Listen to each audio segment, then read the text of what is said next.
It's a little cold in here. Is there any chance we can turn down the AC? Sorry, I hope that isn't too much. Can I get a water by chance? Do you guys have that here? Okay, sorry. I just need a second to gather myself. I can go from the beginning if you want.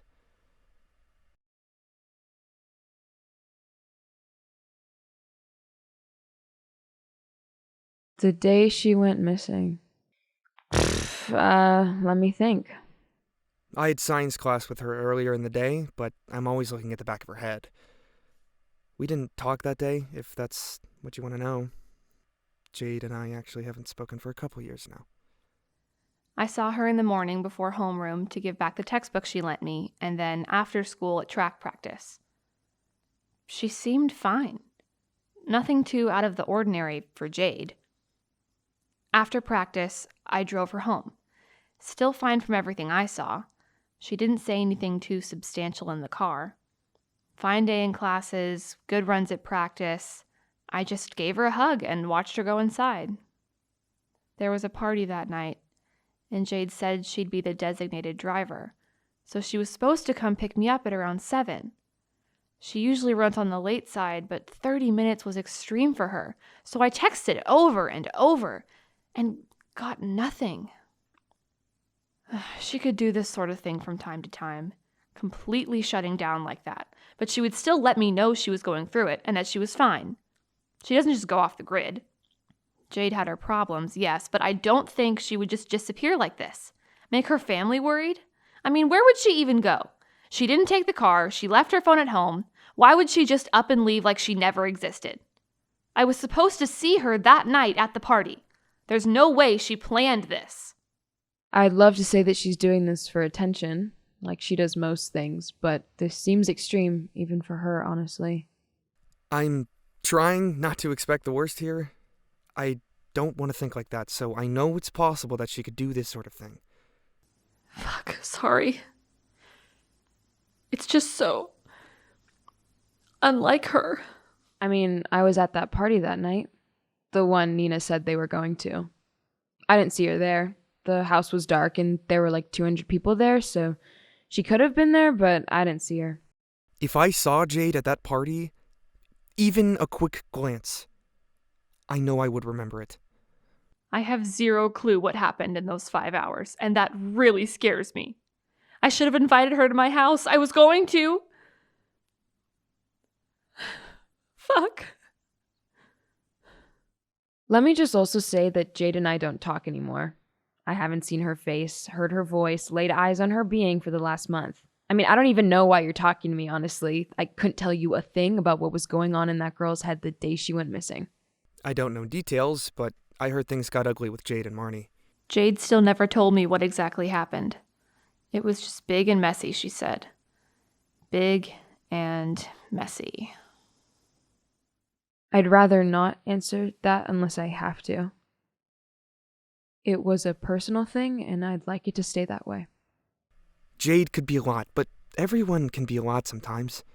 Some people will handle hard times better than others, but with Jade, it would all cave in on her sometimes. And all you can do is watch. She's been through it. A lot of shit. I don't want to deny that. I just don't think that gives her the right to play by different rules than everyone else. I don't like seeing Jade having falling outs with friends still. I was hoping she'd learn after what happened with us. I'm sure other people you've spoken to will give you the same story about how quiet or closed off she was, but don't buy it. That's just half of who Jade was. If you got to know her, she's electric. It takes a lot for her to be comfortable with someone and show you what she wants to show you. I could use a lot of words to describe her. Talkative, clingy, control freak for sure. But caring, though. Just so I'm not completely negative. We became close in middle school and stayed friends for parts of high school, so I'm not sure how relevant it is to bring up. She could be in her own world sometimes in middle school. It didn't like most people, so I don't know what made me so special at the time. I think people frustrated Jade at first. In middle school, didn't know how to connect with them. I guess I was the same way too, so that worked out well for us. I'd been thinking about her a lot lately. I haven't slept since I heard she was missing. I don't know. She was just on my mind a lot before this happened. Yeah, she still talked about Connor a lot, even after so much time. Look, Connor learned to make more friends than the lonely one you make in middle school, and Jade didn't. It's that simple. No shit they fell off. We grew apart. We wanted different things from each other as time moved on. Connor won't say it, but she got clingy. Because that's what Jade is. It's what she's always been. She digs her teeth from one person to the next until they're exhausted of being the savior that's going to rescue her. I think Jade and I both enjoy one-on-one settings instead of groups.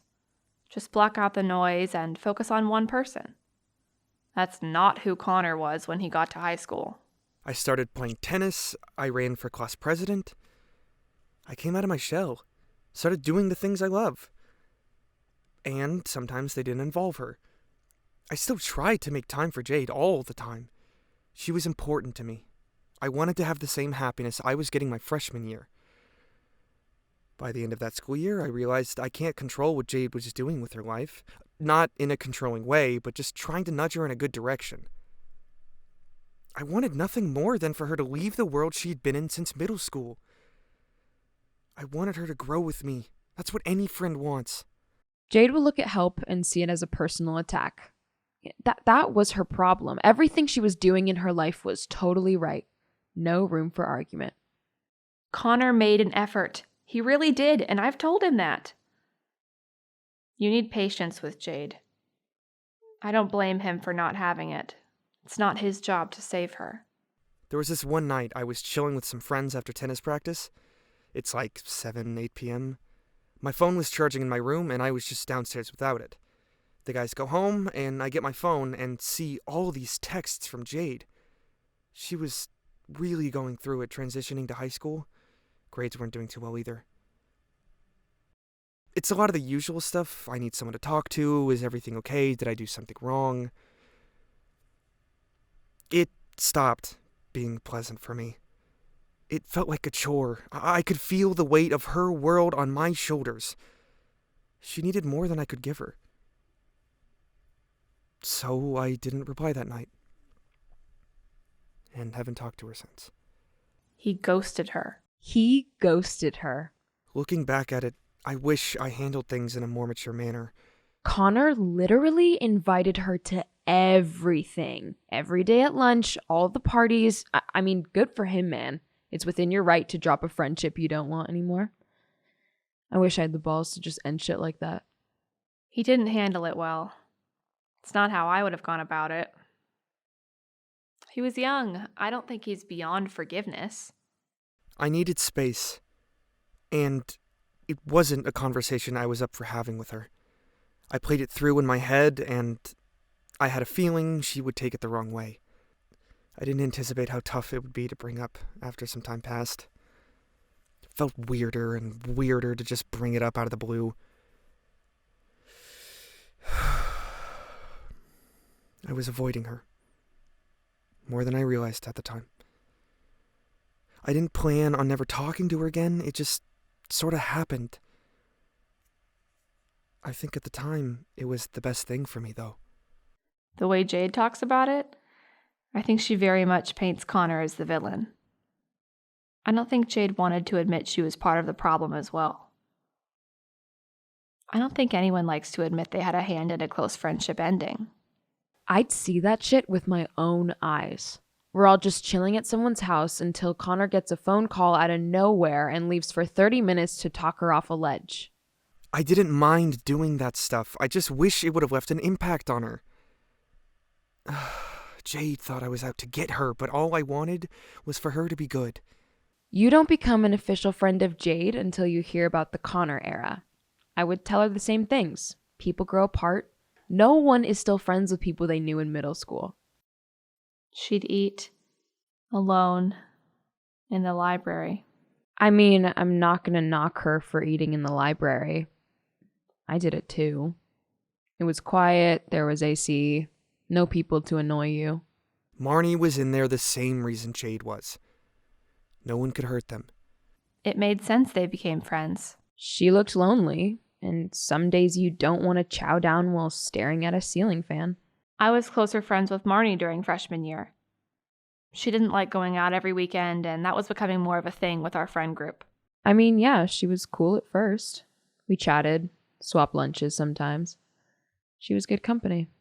Marnie finally found a way out from our friend group. She barely spoke to us after meeting Jade. It was nice to find a person who wanted life to be quiet and small for a change. Everyone just wants to be big and loud. It was just refreshing. She was doing much better when she went into sophomore year. There was more space from the whole Connor thing. She had Marnie, and that was going well. And she still had Eliza, too. When there was no one else, Jade at least had her sister. Eliza Hardaway, the literal most perfect person ever. Eliza was great. Down to earth, outgoing. Great sister, too. She's like this radiant human being with this perfect blonde hair. It's a miracle that girl didn't have any ego. I don't know how she did it all, honestly.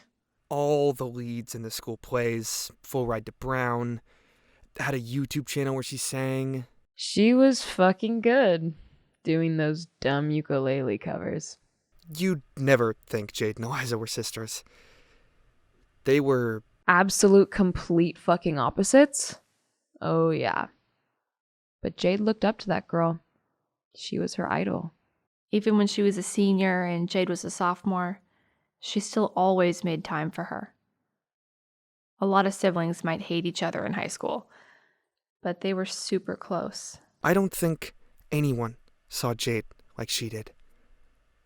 I wish Jade was able to open herself up like she did to Eliza. She had a way to get her out of her shell sometimes.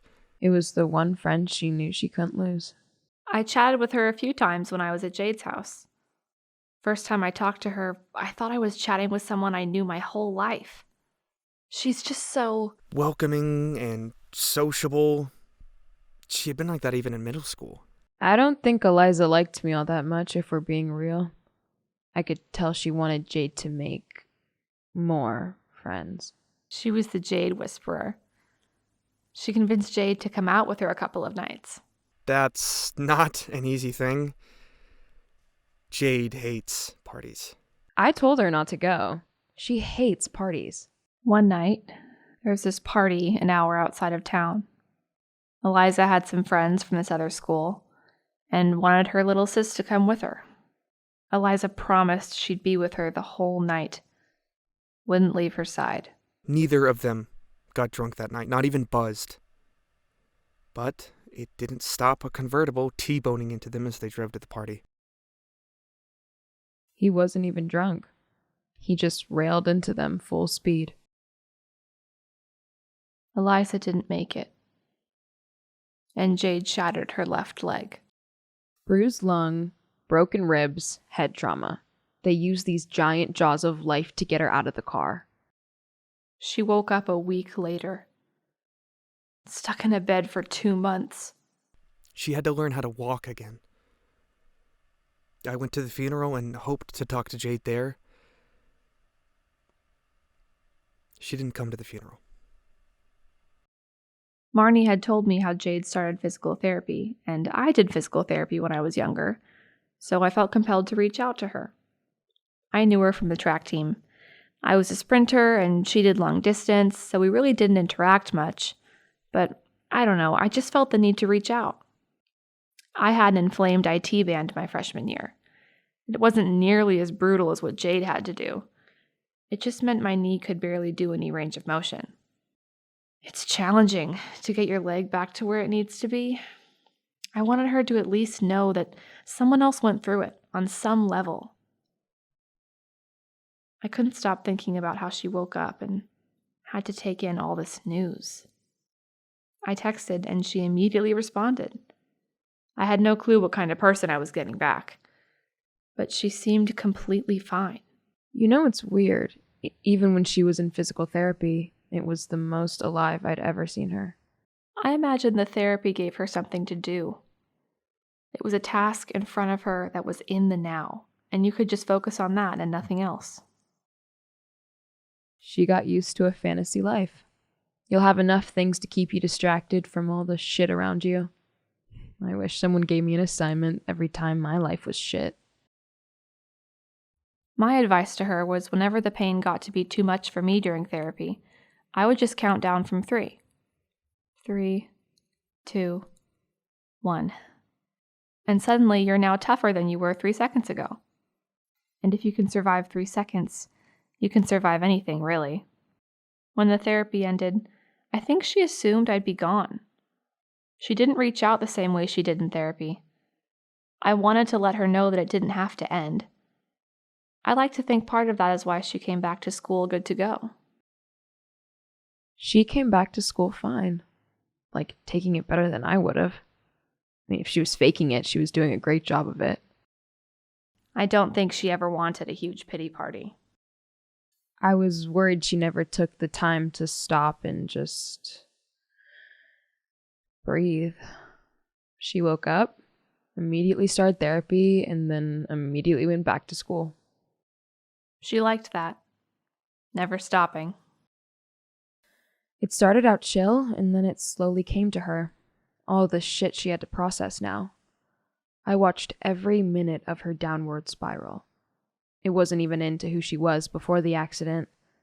That was like normal levels of sad. Like, I get that sad. But she became numb.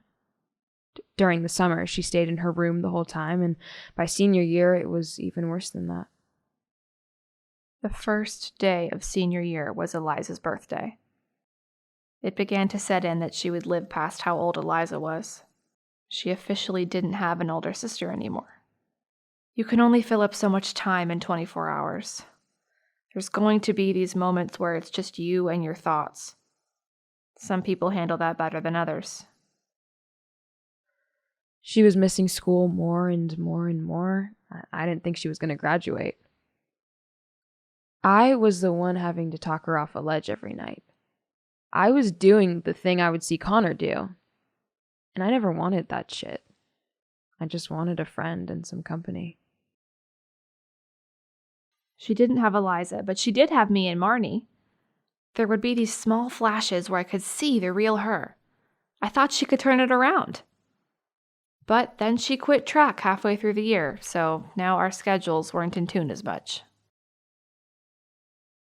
And now she's leaning on me for everything.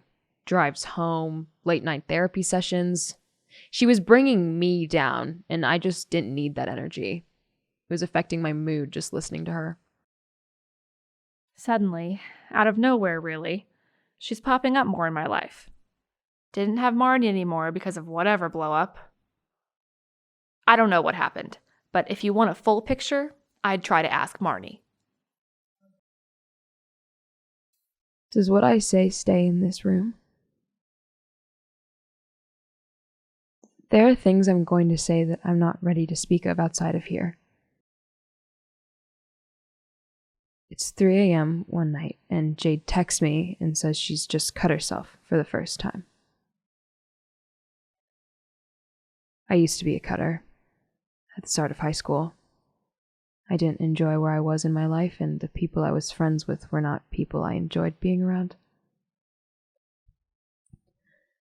I dealt with my shit alone, which is why I didn't tell anyone.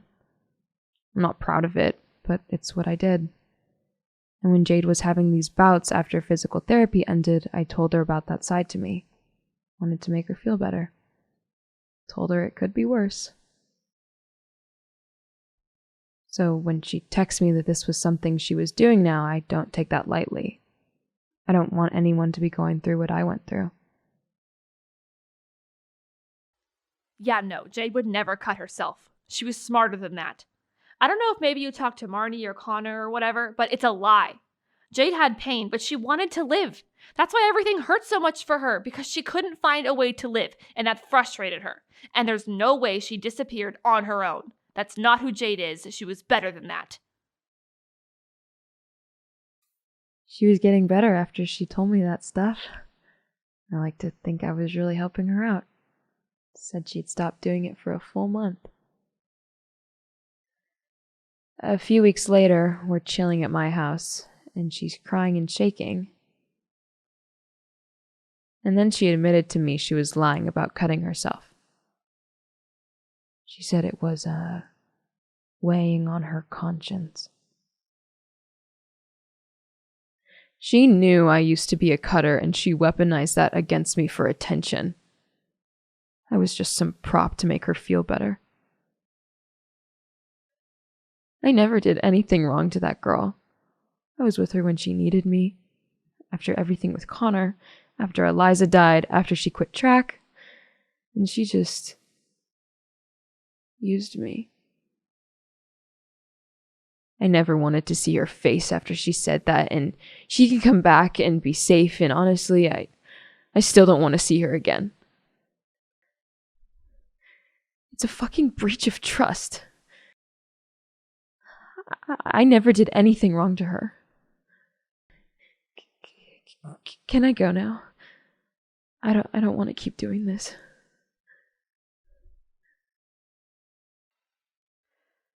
I apologize for losing my cool. I grew up with less than stellar parents. I know what it's like to be alone and to want a small world. And when I had those thoughts, I just wish I had a friend who would listen 24/7 and be there for me. So I just really wanted to be that friend for Jade. And I just wanted to help her the same way I needed help when I was younger. And I can't do that. And none of what I did was helping. And how am I supposed to help myself? If I can't solve her, then I can't solve myself. I can't solve myself. I really need her to be okay. Just please find her.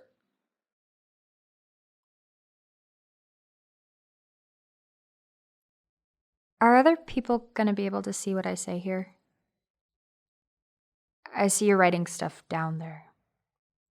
Actually, you know what? It's fine. It's fine. Sorry, I haven't slept the last few days. I didn't want to make a whole scene here. That wasn't my intention. I wasn't really thinking ahead when I went off that night. And I'm fine. No one took me, no one kidnapped me. I'm not being forced to say anything. I just liked the quiet. It was really nice. And I know I shouldn't say that, but it really was nice. I can start at the beginning, so it can make sense. I woke up that morning feeling fine. More fine than I've usually been. I was still thinking about everything with Marnie, but it was starting to hurt less, and that felt great. It was amazing, actually.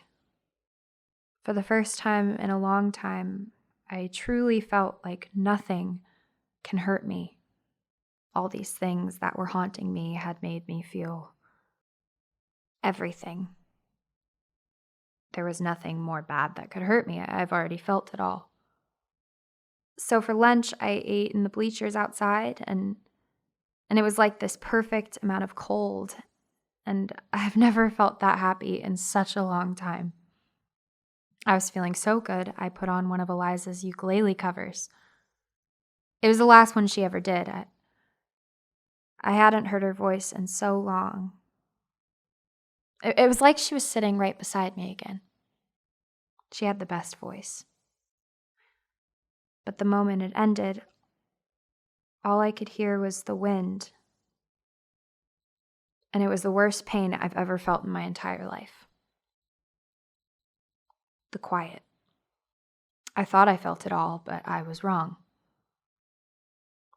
It can always hurt more. It can always go deeper. She was really gone.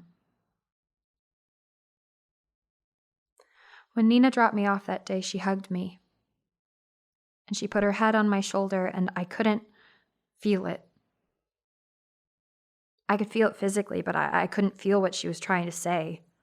Whatever warmth she was trying to give me, I felt nothing. I felt nothing. It was over. No one could do anything for me. No attempt would be enough.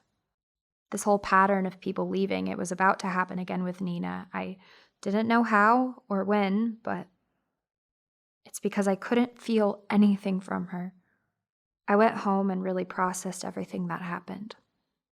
For the first time, it became clear that I was the villain.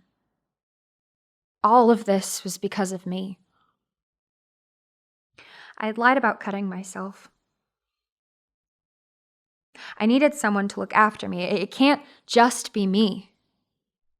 And Marnie was there when I needed it. And it still wasn't enough. That's what the villain does, steals from people. I did go to the party that night. I didn't want to be alone with the quiet. I needed something loud, something to rattle my brain. I walked there by myself because I wanted to get a head start on losing Nina. It couldn't hurt as much if you were prepared for it. I walked in, and the first thing I see was Connor and Marnie talking to each other in the kitchen. They were friends now. And it looked so easy to them. They looked so happy now that I wasn't in their lives. And they were celebrating it with each other. They were friends now without me. It's one thing to imagine it, but to see it right in front of you. Every shitty feeling came into me. Even the ones I thought I blocked out, it got even deeper. What I fucking hated is that there was nothing to be mad about. They didn't do anything wrong, and yet it still hurt me. I couldn't direct this anger and this pain anywhere except back at myself. So I ran. I ran out of there so fast. And then it was dark and cold and silent. And I was alone.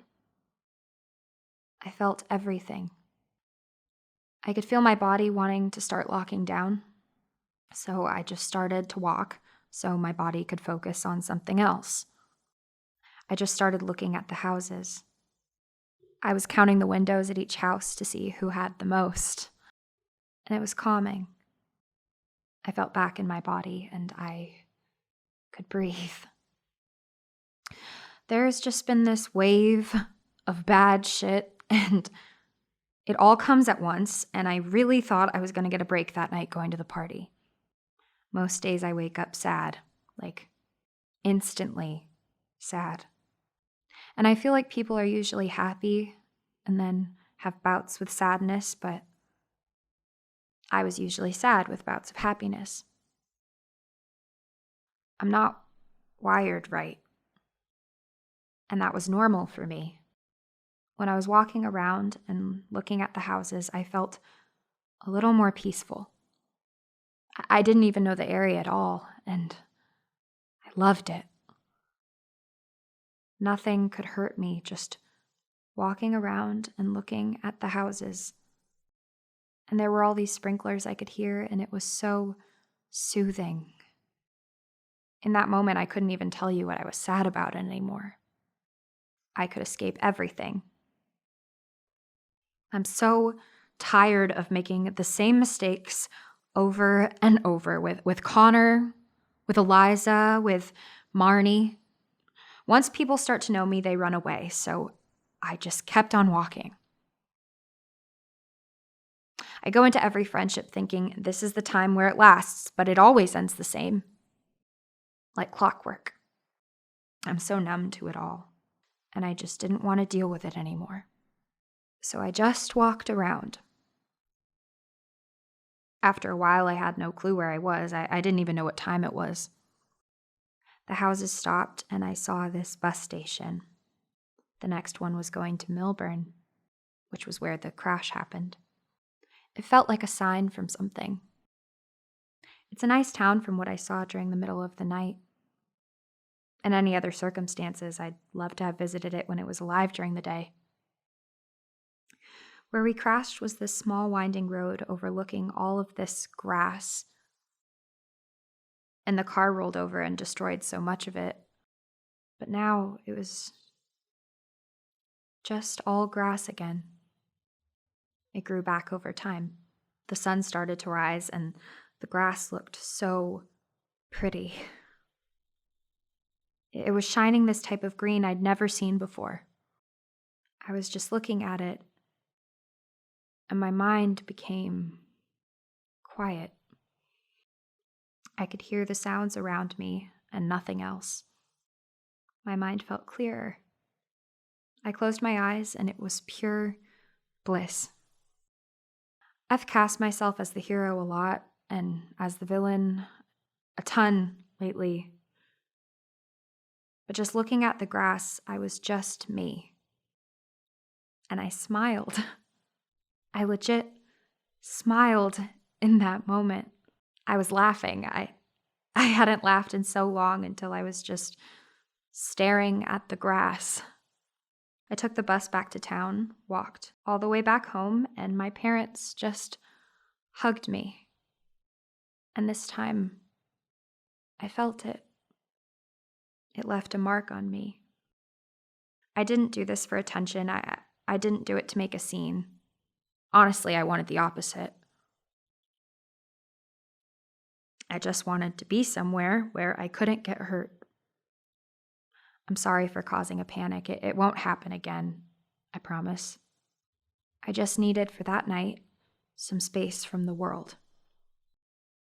I'm sure you guys don't want to hear this, but I'd do it again. It was the most alive I've ever felt in my whole life. I've just learned to stop fixing things that are dead and just move forward. I was taught once that if I was ever in too much pain, I should slow down and count down from 3. And you are now 3 seconds stronger than you just were. It wasn't a lot, but it's something. I guess I'm 24 hours stronger than I was last night. And I like that. So that's what I'll do from now on. 3, 2, 1.